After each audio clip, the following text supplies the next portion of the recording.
We're announcing today that we are freezing the pay of government managers and opted out for the next 3 years. Alberta taxpayers will see a $54 million saving as a result of this, which will affect management, opted out, and excluded employees.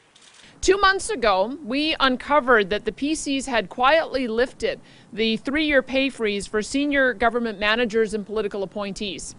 The pay freeze for deputy ministers and appointees like foreign officials and heads of agencies and commissions was announced with great fanfare, you may recall, in February of 2013.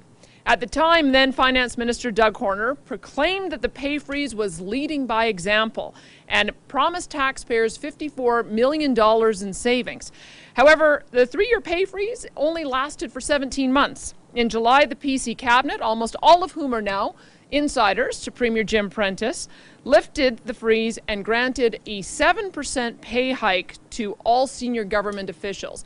And to give you an example, for a deputy minister, they will now go from making $275,000 a year to $295,000 a year.